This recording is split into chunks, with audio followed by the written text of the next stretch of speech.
Hey,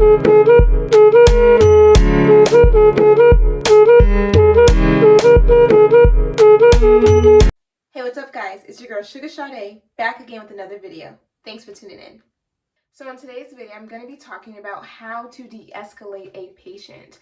This is probably the most important skill that you could have if you are any person that works in psych, whether you are an RN, whether you are a NP, whether you're a floor staff, the psychologist, psychiatrist.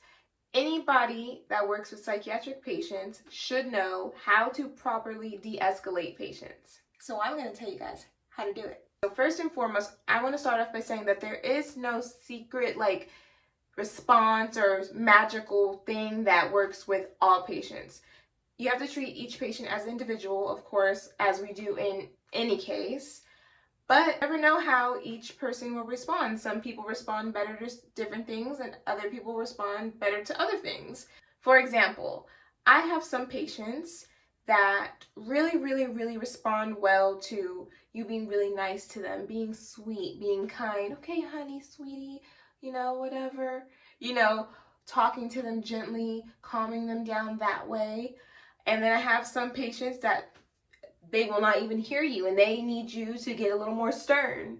You may have to say, hey, that's not happening around here. Hey, we're not going to do that. You're not going to do that. What's going to happen is, and get a little more stern with them.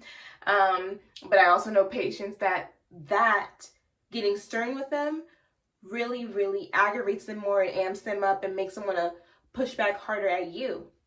So that's what I mean by when I say, it really has to be individualized. You got to know how your patient responds to certain things. Those are things that you should be looking for and observing when you are assessing your patient. Basically, these are things you're looking for. How are they?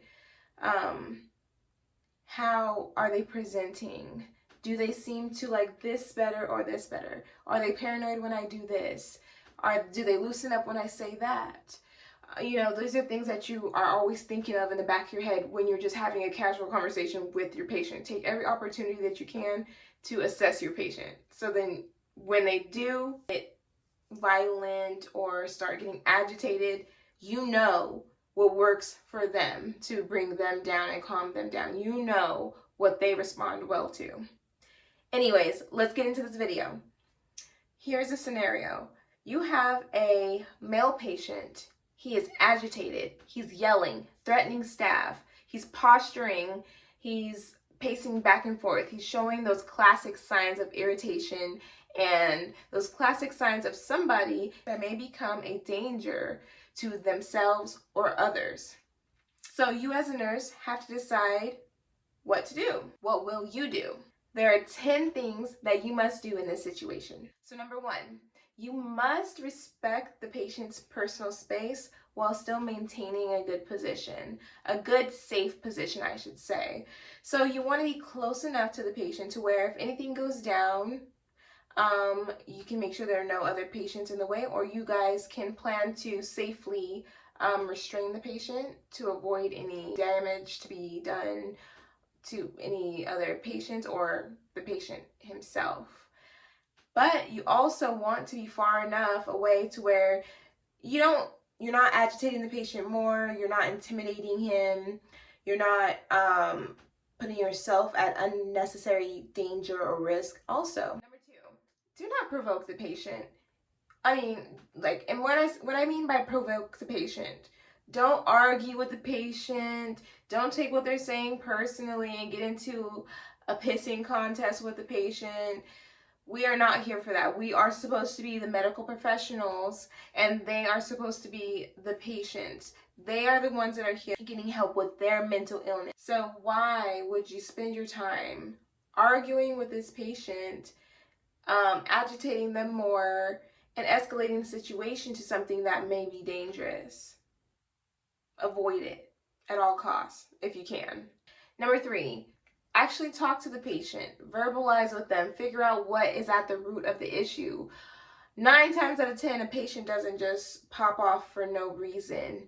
It is instigated or sparked by something. Sometimes the spark is not really logical or warranted, but nonetheless, there's always something that starts it 9 times out of 10, unless the patient's having psychosis. But talk to them, figure it out what it is, and see if you can get to the root of the problem and solve it for them. Sometimes like these kind of situations happen because of a miscommunication, or something as small as a patient asking for an extra juice box or an extra snack or something like that. And in my opinion on this is, these are patients. They are not inmates. They are not at this hospital to be punished. Yes, there needs to be some ground boundaries and rules so that the environment isn't chaotic and there's order. But if they want an extra juice, give them the extra juice. If they want the extra snack, give them the extra snack. Especially if it's gonna, avoid having a patient charging at you and getting violent, or just screaming and yelling on the unit, disrupting the other patients, setting them off with their anxiety. Avoid all of that and solve the issue, and don't create issues. Number 4 is be concise and keep your statements clear and simple. When you're in a situation, when you're talking with the patient, they're yelling, they're screaming, they're agitated, they're threatening the unit, and you're the nurse there in front talking to the patient, you're the lead de-escalator. Be short and concise and clear. Make simple statements. Don't go on long tangents. Give these, hey, this is against policy. This cannot happen here. What do you want to do? The short, concise statements. What is the problem? Talk to me. I will give you a choice. You will do this or do this. Choose, be concise. Don't give the patient extra things to hold on to and go off about. Get to the root of it and solve it. And then if they're not willing to cooperate, then that's when you take further action. Number 5 is simple. It's just identify the patient's wants and feelings. Like I said, a lot of times issues happen because the patient's simple, easily fulfillable wants are not being met, and they're reacting that way. So find out what is the issue. Number 6 is to listen closely to what the patient is saying. Remember, guys, that this is not personal. This is not an argument with the patient.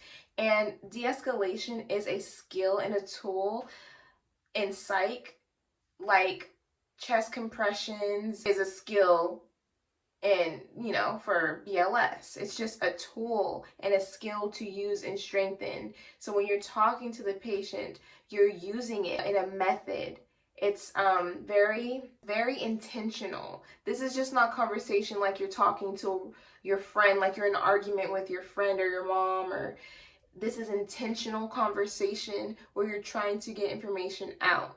Number 7 is to agree or to agree to disagree. When you are in this conversation with this patient and you are trying to negotiate with them, you're trying to give them what they want. For example, say they want that cookie and you're like, oh man, I'm sorry, you have fasting labs in the morning, so you're NPO after midnight.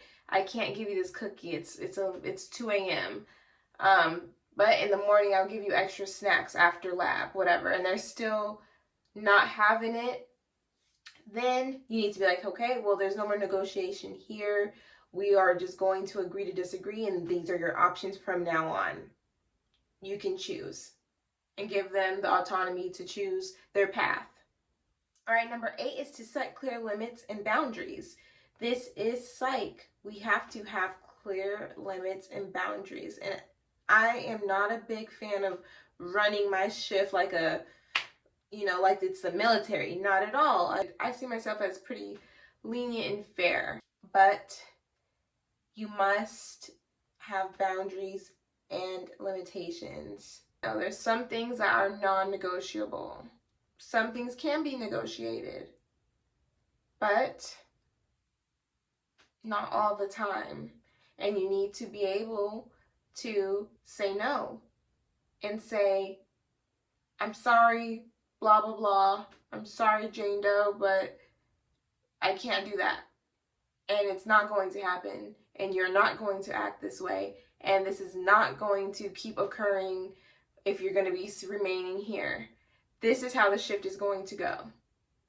And you could either either work with me or you can choose not to. It'll be an easy and pleasant experience for both of us. If we work together, we can help each other out, and it'll be an unpleasant experience if we don't. It'll be a lot harder. Number 9 is to offer choices as much as possible and be optimistic. For example, if a patient is saying, hey, I really want to go watch TV, but it's not TV hours right now, we can say, oh, I'm sorry, but you can't watch TV right now. You can watch TV at this time, but right now what you can do is I can give you a magazine, I can give you some coloring, something, I can do blah, blah, blah in the meantime. Or sometimes patients are like, oh, well, I don't want to take my meds right now. It's going to make me sleepy. All right, well, you don't have to take your meds right now, but we have this time frame that we have to give meds, and I can give it to you closer to the end. You know, work with patients. Never just say no without explanation, because that's going to cause a problem. Patients are going to feel like you're trying to bully them, or you're trying to control them, or you're trying to exercise force on them, when we're not. We're just trying to abide by the policies and the rules of the unit, and make it as much of a pleasant and healing experience as possible for all of our patients. Number 10 is focus more towards if there was an altercation or a situation that happened, and maybe staff did have to go hands-on with the patient, or maybe a patient did receive shots, or maybe there was just a really loud and bad argument that happened on the unit that disrupted the whole unit, and you did get the patient to finally calm down. This is the aftermath of everything that's happened, whether it was a good outcome or a bad outcome. You must debrief with the patient and other staff. Once things have calmed down and mellowed out, probably within 15 minutes of the altercation or the incident that happened, you and other staff that were involved need to go to the patient and discuss the situation with the patient and explain why it wasn't okay, how it can be done better on both sides afterwards or next time, and how we're going to prevent it from happening again in the future. Those were my 10 tips on, or steps to de-escalating a patient. This will help you to practice de-escalation. You can run these kind of scenarios in your head at all times, or just use them out in the field. Maybe you are a new nurse or a new nurse to psych nursing, and you don't really never had an experience with de-escalating a patient yet, or you just want to prepare yourself before, you know, getting out there. This is a great video to watch. I hope it helps you out, and see you in my next one. Bye.